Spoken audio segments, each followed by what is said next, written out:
centering is really not the point at all of this fun pattern. So the point is not to end up with it looking like a box, which could happen. These can be any depth that you want.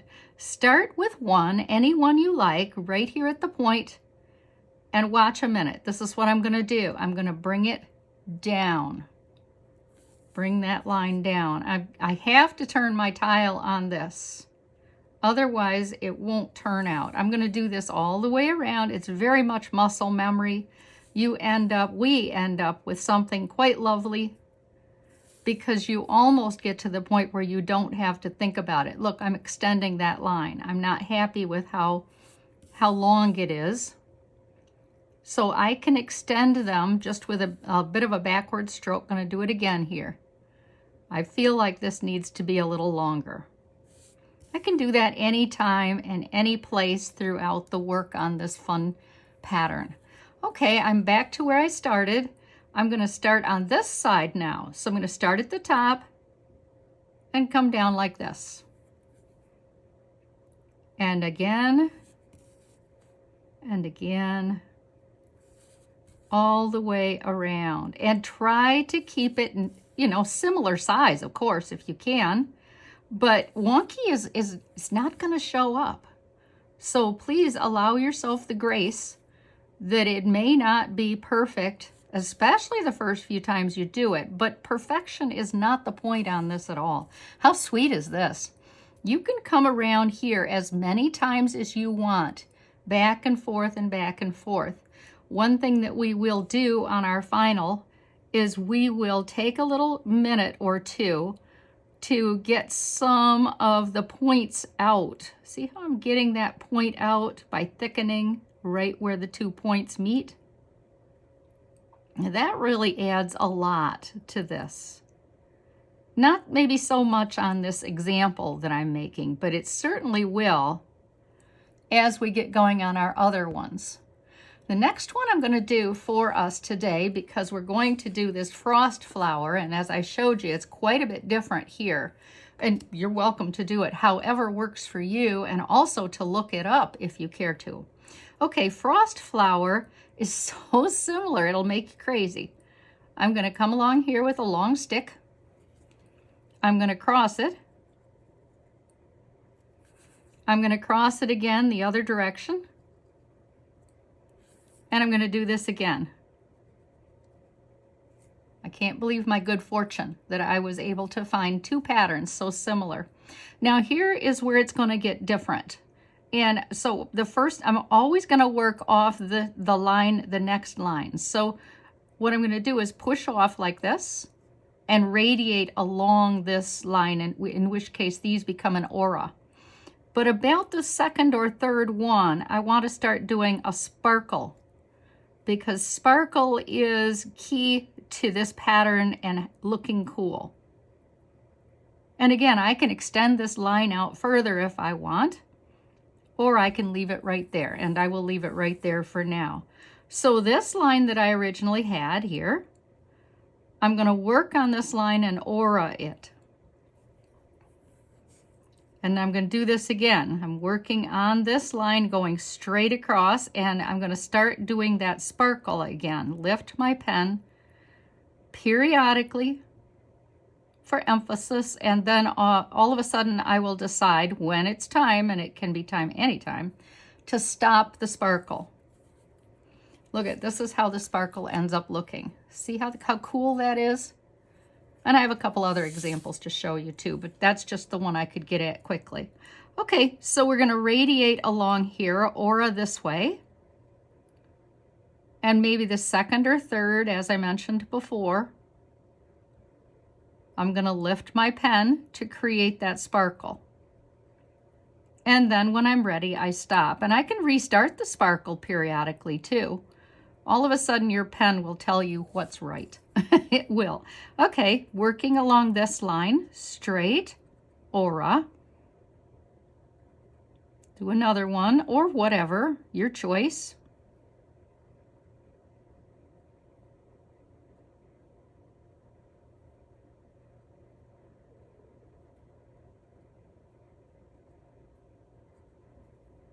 and close it off. Again,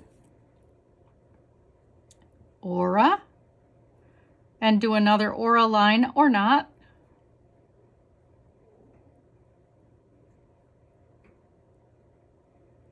This is very repetitive, which is where you get your meditation from.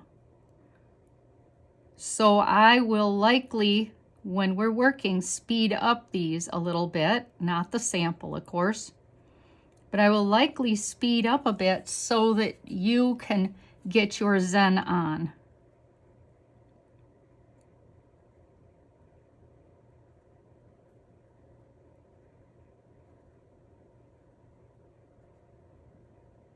And again, I can take this up very small or whatever. Depends on where we end up putting these things, how far I take this. So as you can see, this is straight stick on a stick. But on the one I'm making today, we're going to very much wave it. Now that's, again, your choice. Do you want to do that or not? Okay, the last pattern that I'm going to do, I actually saw a different artist, Adele Bruno is her name, and she did Sue flowers in the middle of her cute, cute, cute pattern here. And I liked it so well, I decided to do that. And also I saw the stippling somewhere. I did a lot of research on this, which I always do. Start by making a pinwheel or printemps in Zentangle, and then go ahead and tie it off when you're ready after 3 or 4 spins.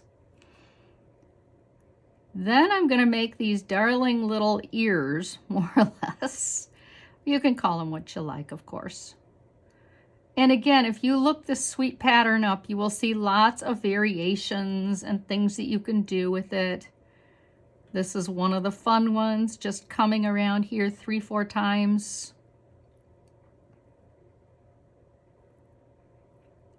You might have some fun idea of something you want to do here in the middle, which is very possible too. This one, I just kind of put a little bit of accent around the outside.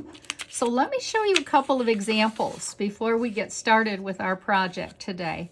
This is one that I did, and then I used my white to give this a little more emphasis even. So I think this is just a beautiful ornament, and if I put a something in the top, I can easily hang this up on my tree, and I might. Here's another cute example of of Spateria, and see how I have to be so careful. This almost turned into a box. It almost got too loose, and that's kind of cool too, but it is not my purpose. This is a paper that I worked on a paper that is like transparent, and I just love the look of that on here. And that was quite fun. And then on this one, I did different colors, and I had a lot of fun on a piece of sepia or brown paper, and then using my white marker. Anyway, let's get started. So you have your very fun pattern of your ornament. And the first thing I'm going to do on this side is I am going to do Spateria. Spateria that I did here, I think is so cool because I wanted to radiate these lines, and that took a lot of time, And I'll show you how we do this. So we're going to start anywhere. I like the idea of starting straight up and down. And I'm going to come along to the other side. Make an X.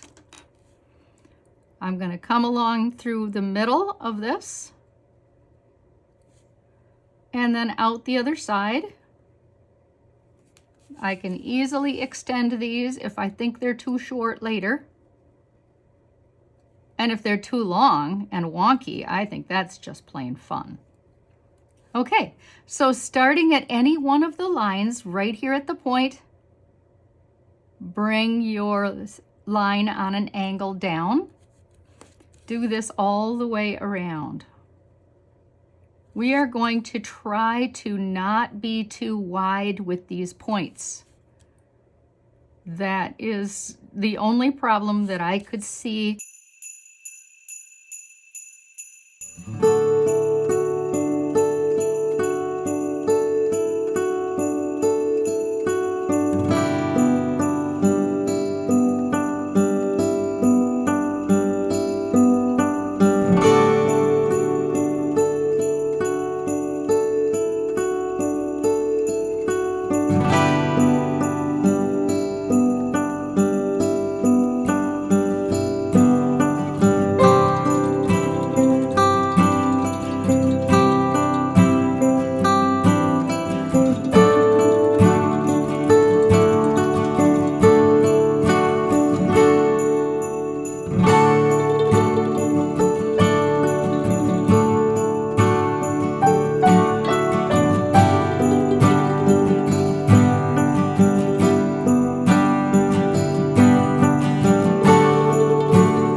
Thickening between these because it makes the star just look a little bit more round.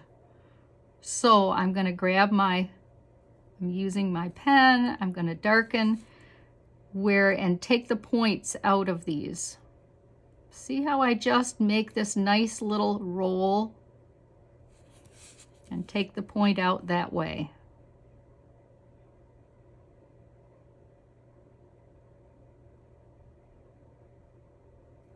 And you can certainly clean these up even more as you choose. Yeah, that's the one that has two, but I don't know that that is going to show up except for me.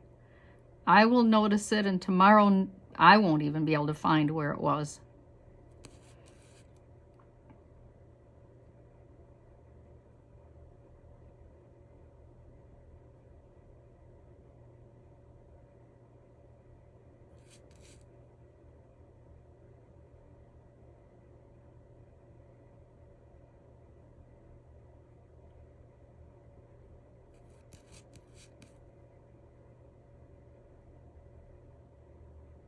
That thickening is very important.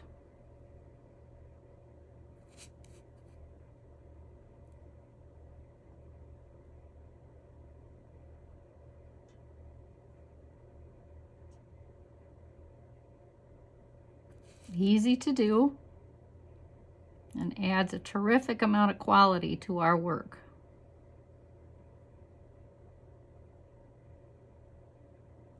And then I really like the look of putting these, a substantial smallish dot, like it's radiating out, like each of the points, the 8 points are radiating out into the world. In that way, it kind of, I can think about the different points that Sagittaria offers as the star in heaven goes out and out and out. Aren't I whimsical today? So if you like, we can put this cute little thing in the middle. But I don't know, this is so classic that I really am not sure that I want to do that on this tile, so I don't think I will. What I am going to do is get started with a ton of shading.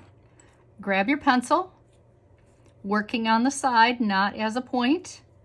And where I'm going to do some shading is in this first main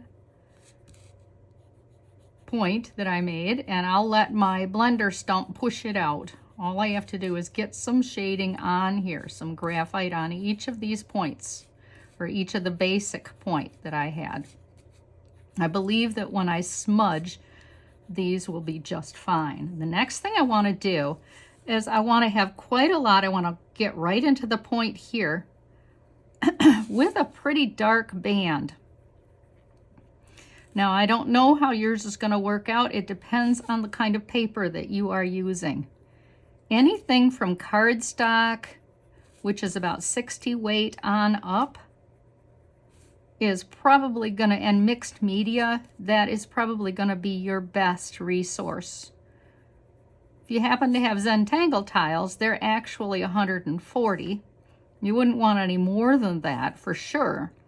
But so that is also paper that you can buy at some hobby store if you would like, and then cut it yourself. Good grief, I do that all the time. Okay, so let's smudge and get started with how the smudging is going to look.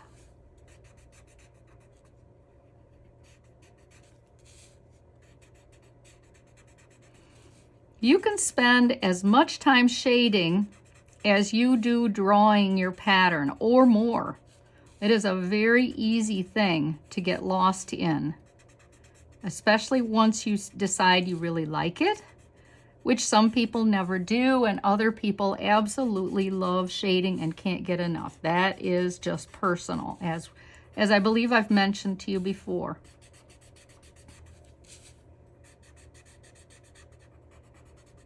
Push that out. I want to round that corner just like I rounded the other corners. So I'm pushing this way out. So this way it is still going to keep the darkest.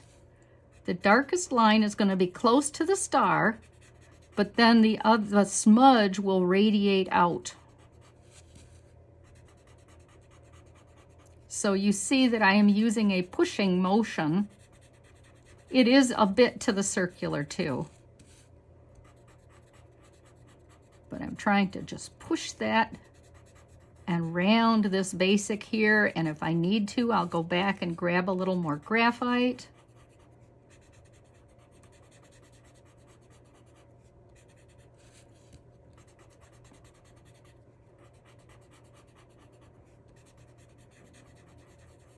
Smudge it so that it just radiates right into the paper.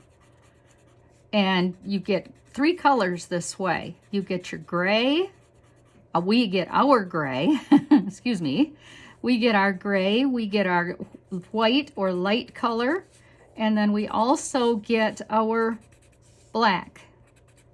And we need all 3 of these colors to make this gorgeous. But now I have almost too much shading on my blender stump, so I'm going to smudge a bit of it off here, because I'm not going to end up with what I want. I want this gray, this to radiate out like that.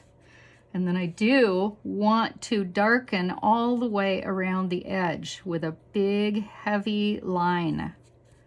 So this pencil that is my Zentangle pencil is a 4B, which is a bit softer lead than a 2B, which is usually the Ticonderoga or the school pencils. You can get plenty of graphite out of a 2B, but this that I'm using is a little bit softer. So it is going to give you more graphite. And I'm trying to create kind of that, it's a wedge that it looks like here. Oop, sorry.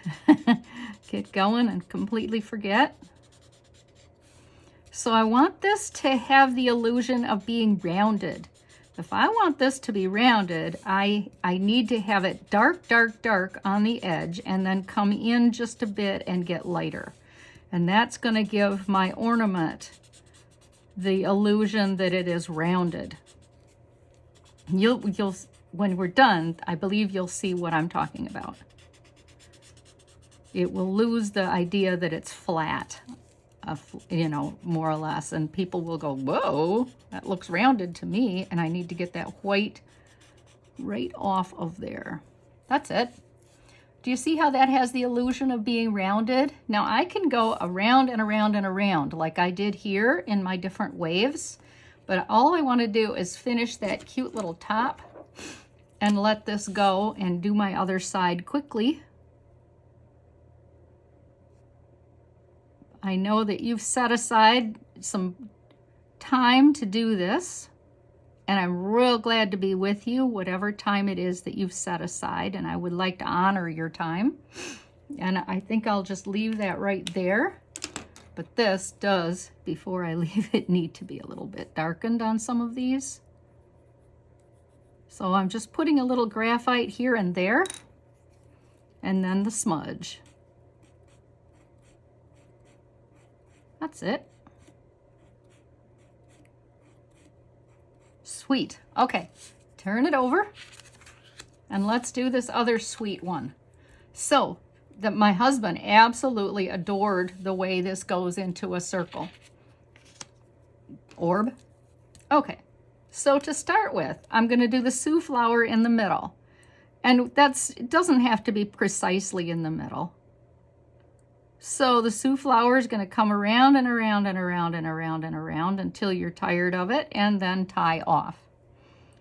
And then from here, we'll do these darling little ears, I like to call them. They look like little bear ears to me.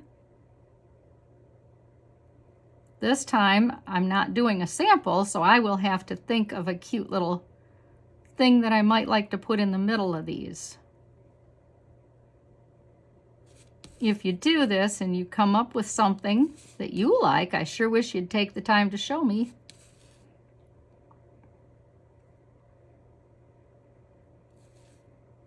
And number 3 this time. These are so close together, I don't feel I need to turn my tile as much.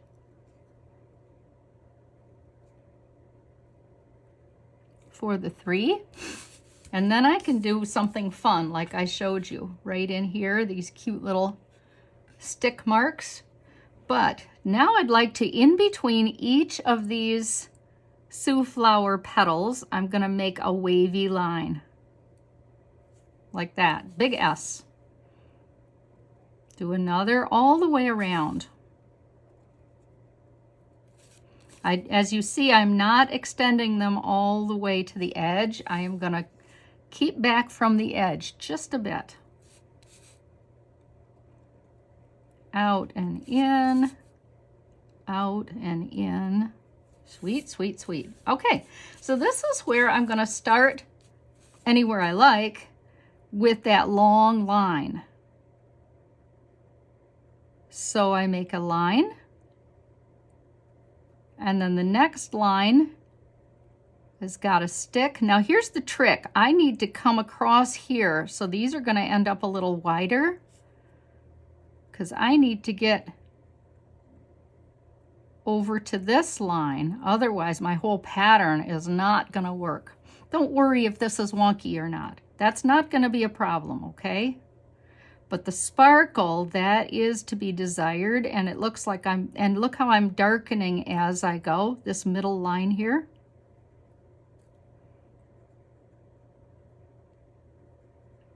I could actually do another sparkle here because there certainly is enough room for a mini sparkle. Do it again. Keep in mind, we need to get over to here. Sparkle, sparkle.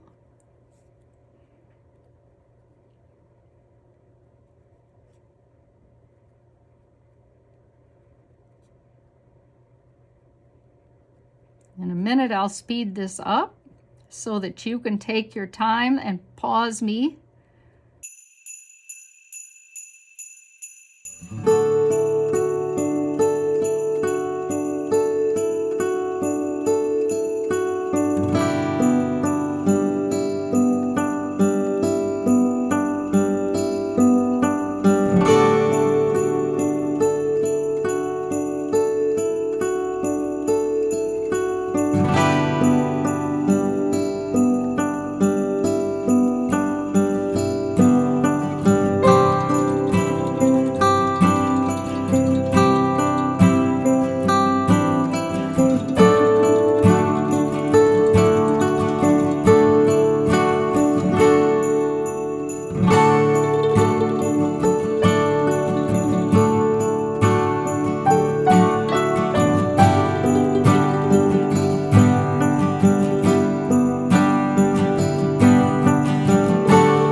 How pretty is that? Now that I have this done, I have a lot of shading to do, but I do want to do this stipple. I think that that really adds a lot to the outside.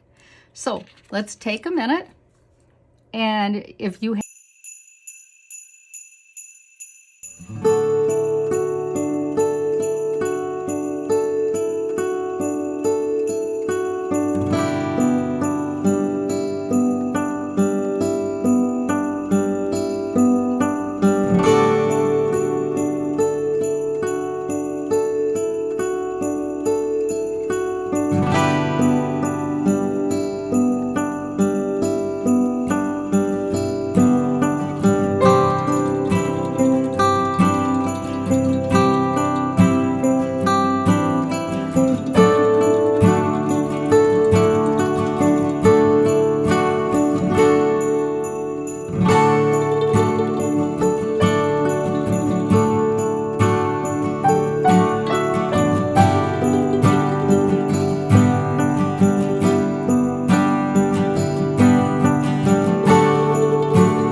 and then I want to do some graphite on where these are become like on this.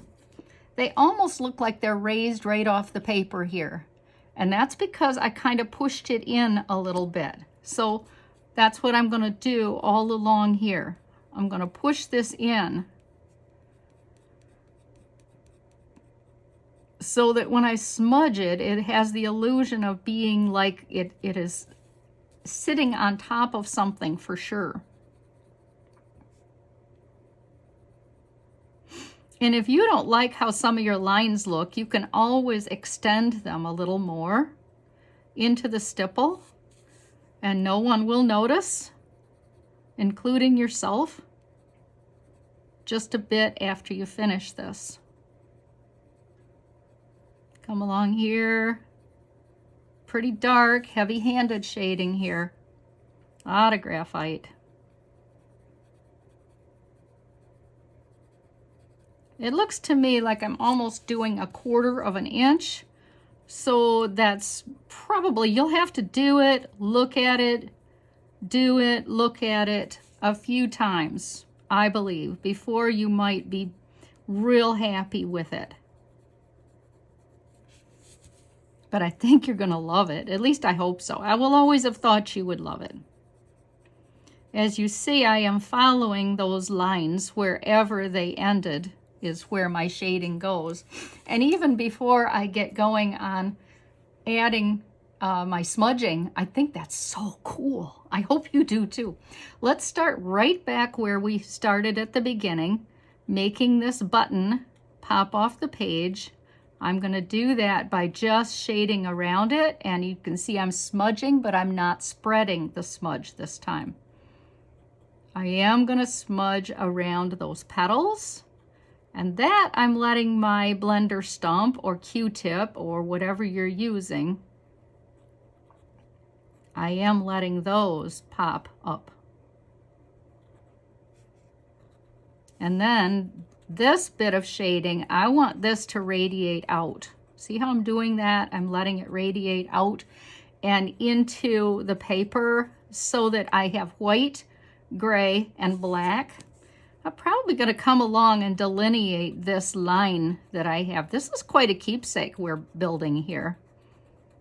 I can add more graphite anytime that I don't think it's heavy enough.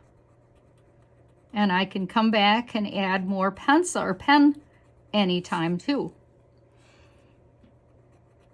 And when we finish this, we are really going to have something to admire. Both of these sides are really huge keepsakes. Definitely follow the curve wherever there is one when you're smudging. Like, see, I'm following the curve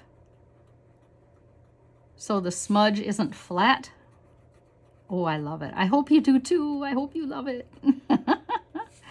Okay, so you see how that follows the smudge. Okay, it already is really changing it up. And let's come around here and push that graphite into the paper again. Stay away from the stippling, at least that would be my advice to you.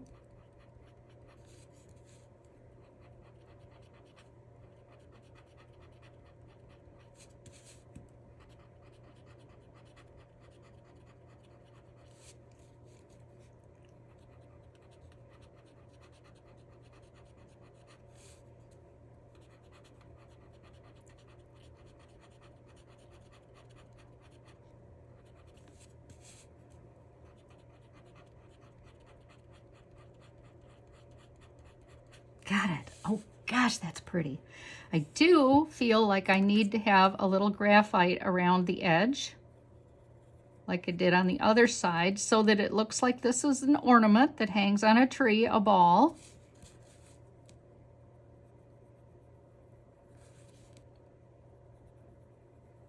This is so much fun. I hope you love yours too. I have to finish that before I give up this little project that I'm enjoying with you today. I'm trying to be as heavy-handed as I can here and get a lot of graphite on this edge, round edge of the ornament.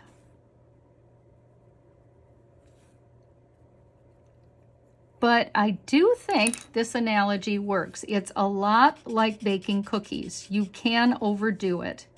And that is one of the reasons I keep my pencil handy. I keep my eraser handy. But I want this to push up, so I've got my gray, my white, and my black. And then this is rounded, definitely rounded.